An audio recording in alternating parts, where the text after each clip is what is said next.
ನಮ್ಮ ಮುಂದಿನ ಅಧಿವೇಶನವನ್ನು ಶಾಲಾ ಶಿಕ್ಷಣ ವ್ಯವಸ್ಥೆಯನ್ನು ಸುಧಾರಿಸಲು ಮತ್ತು ಕರ್ನಾಟಕದಲ್ಲಿ ಏನು ಮಾಡಬಹುದೆಂದು ಪ್ರಯತ್ನಿಸಲಾಗಿದೆ. ಅದನ್ನು ಚರ್ಚಿಸಲು ನಾವು ಆಳವಾದ ಆಸಕ್ತಿ ಹೊಂದಿರುವ ಮತ್ತು ಶಾಲಾ ಶಿಕ್ಷಣದಲ್ಲಿ ಕೆಲಸ ಮಾಡಿದ ರಾಜಕಾರಣಿಗಳಾದ ಇಬ್ಬರೊಂದಿಗೆ ಸಂವಾದ ನಡೆಸುತ್ತೇವೆ.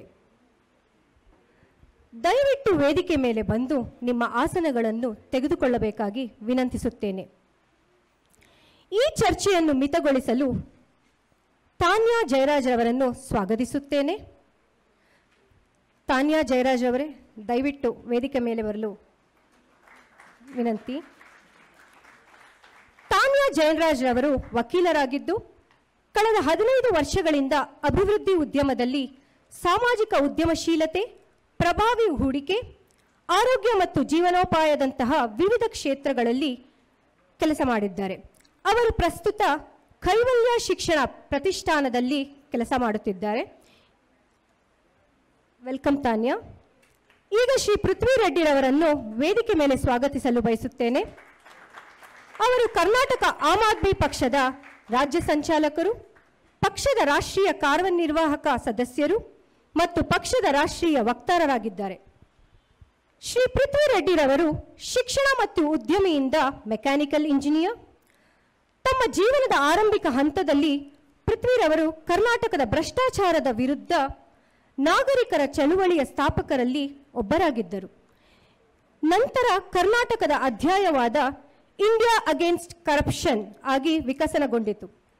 ಐಎಸಿಯ ರಾಷ್ಟ್ರೀಯ ಕೋರ್ ಸಮಿತಿಯ ಸದಸ್ಯರಾಗಿ ಪೃಥ್ವಿರವರು ಅಣ್ಣಾ ಹಜಾರೆ, ಅರವಿಂದ್ ಕೇಜ್ರಿವಾಲ್ ಮತ್ತು ಇತರರೊಂದಿಗೆ ರಾಷ್ಟ್ರವ್ಯಾಪ್ತಿ ಅಭಿಯಾನವನ್ನು ನಡೆಸುವಲ್ಲಿ ನಿಕಟವಾಗಿ ಕೆಲಸ ಮಾಡಿದ್ದಾರೆ. ಅವರ ಕನಸು ಭ್ರಷ್ಟಾಚಾರ ರಹಿತ ಸಮಾಜ, ಪ್ರಜಾಪ್ರಭುತ್ವ ಮತ್ತು ಭಾರತವನ್ನು ಬಲಪಡಿಸುವುದು. ಪ್ರತಿ ಮಗುವು ತನ್ನ ಸಾಮರ್ಥ್ಯವನ್ನು ಅರಿತು ಕಲಿಯಲು ಮತ್ತು ಬೆಳೆಯಲು ಇರುವ ಅವಕಾಶಗಳನ್ನು ಬಳಸಿಕೊಳ್ಳಬೇಕೆಂಬುದು ಅವರ ಕನಸು. ಪೃಥ್ವಿ ರೆಡ್ಡಿರವರು ಶಿಕ್ಷಣದ ಬಗ್ಗೆ ಆಸಕ್ತಿ ಹೊಂದಿದ್ದು ಕೋಲಾರದಲ್ಲಿ ಗುಣಮಟ್ಟದ ಶಾಲೆ ನಡೆಸುತ್ತಿದ್ದಾರೆ. ಈ ಶಾಲೆಯಲ್ಲಿ ಹಿನ್ನೆಲೆ ಅಥವಾ ವಿಧಾನಗಳಿಲ್ಲದೆ ಲೆಕ್ಕಿಸದೆ ಎಲ್ಲ ಮಕ್ಕಳು ಪ್ರವೇಶ ಹೊಂದಬಹುದು. ಹಾಗೂ ಕೊನೆಯ ಭಾಷಣಕಾರರಾಗಿ ಪ್ರಖ್ಯಾತ ಸಂದರ್ಶಕಿ ಅತಿಶಿರವರಿದ್ದಾರೆ. ಅತಿಶಿರವರು ರಾಜಕಾರಣಿ, ಶಿಕ್ಷಣ ತಜ್ಞರು, ರಾಜಕೀಯ ಕಾರ್ಯಕರ್ತೆ ಮತ್ತು ದೆಹಲಿಯ ಶಾಸಕಿ. ಅವರು ಆಮ್ ಆದ್ಮಿ ಪಕ್ಷದ ರಾಜಕೀಯ ವ್ಯವಹಾರಗಳ ಸಮಿತಿಯ ಸದಸ್ಯರಾಗಿದ್ದಾರೆ. ಅವರು ದೆಹಲಿಯ ಉಪಮುಖ್ಯಮಂತ್ರಿ ಮನೀಶ್ ಸಿಸೋಡಿಯಾ ಅವರ ಸಲಹೆಗಾರರಾಗಿ ಸೇವೆ ಸಲ್ಲಿಸಿದ್ದಾರೆ. Hi Prithvi, hi Atishi. Let's have a good conversation. Yeah. So we've heard of this wicked, horrible problem that we're all part of right now. With education, one the pandemic has only made worse, right? I want to go back a few years, Atishi, if I may. We've also heard a lot about the work that the Delhi government has done in education. My question is, why did the Delhi government prioritize education? What it does to demonstrate this priority and how? Thank you. This is the question I would really want to answer. That education is not an expenditure. Education is an investment into the future. Decision to invest in education, the decision to spend, and I think that was an extremely big decision, to spend 1/4 of the budget, 25% of the state's expenditure on education. More than 65% of government schools in Karnataka don't have toilets. I mean, they're almost like a representative example of the state of schools. अगर आप अपने school का toilet नहीं साफ कर सकते तो आप वहाँ पे अच्छी पढ़ाई क्या दोगे? But the fact that the school used to be so dirty was also reflective of the mindset that, and you would often hear some teachers say it out also, but otherwise this is what really they were thinking, that इन स्कूलों में तो गरीबों के ही बच्चे आते हैं, उनके तो घर भी साफ नहीं होते, तो उनको ऐसे साफ सुथरे स्कूल की क्या ज़रूरत है? And this reflects the kind of bias that was there in people's minds, and this reflects the kind of bias that exists across the entire system. So why should we even bother to prioritize their education? This really is the unstated fact.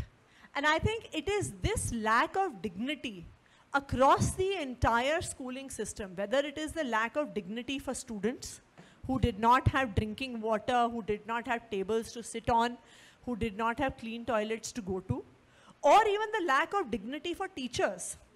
That just as you could not give a clean toilet to a student, you could not even give it to a teacher. And so the message you were giving to the teacher was that it's very clear, we don't care about these schools, we don't care about the children. So the unstated message is that education is not a priority for us. Actually not an average classroom. This is probably an above average classroom because this classroom has desks. Toilets, of course, as I said, cannot resist. And when we started working in 2015, really a lot of the time we just spent focusing on cleanliness because that is a message we wanted to give. But one of the things that I realized is that when a government school used to look this dilapidated, when a child entered that school, a child who was likely to be coming from a low-income background, from the time they enter a broken down school, the message to them is very clear, that you are a second-class citizen, you don't matter in the world, you are not going to make it anywhere. It's the students who go to these shiny, swanky schools, they are the ones who are going to make it in the world. That is the reason why we decided that we are going to have high quality furniture, high quality infrastructure. And now, this is what a classroom in a Delhi government school looks like. This is one of our primary school classrooms. This is a library of one of our government schools. This is a toilet in one of our schools.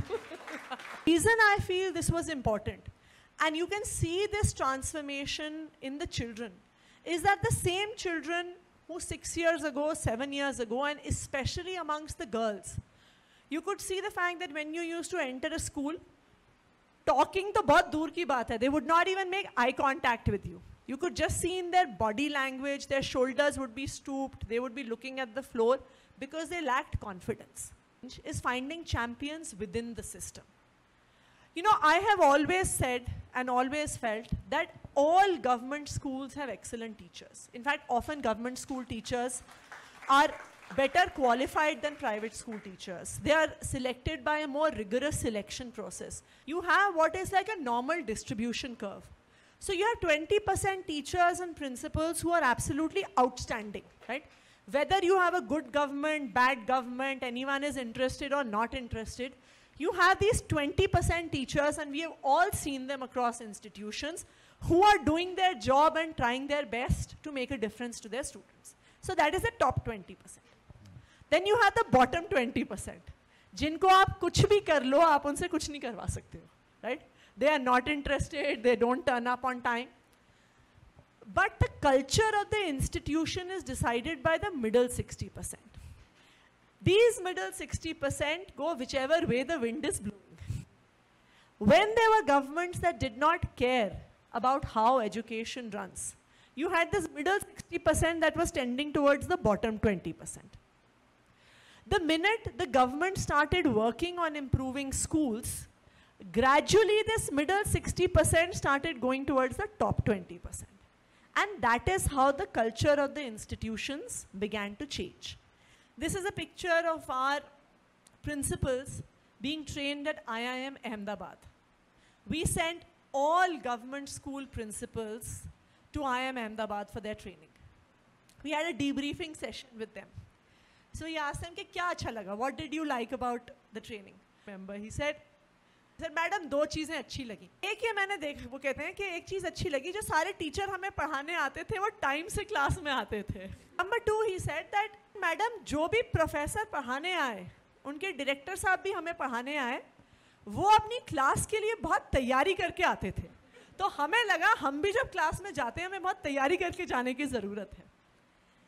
And the reason these two things have stuck with me is because just the exposure to a world-class institution, to the ethos of a world-class institution, brought a culture into in our schools, which no amount of lectures, no amount of training could have done.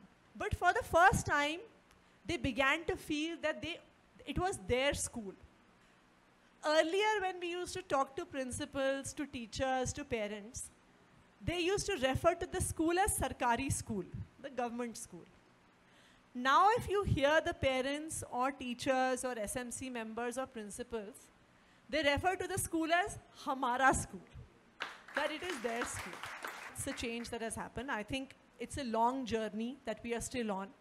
Many changes in curriculum. We have started the happiness curriculum, the entrepreneurship curriculum. But I think the most telling incident, this has been so far about the inputs that we have brought in. But in terms of public perception, just 2 days ago, we have launched something called the Schools of Specialized Excellence that the Delhi government has opened. Yesterday, admissions opened for these 20 schools. We are taking admissions in class 9, 1,000 vacancies. And within 24 hours, we have had 8,000 applications for those 1,000 seats. So it is not just what we have done, but I think that the public confidence that is growing in a public education system. Thank you.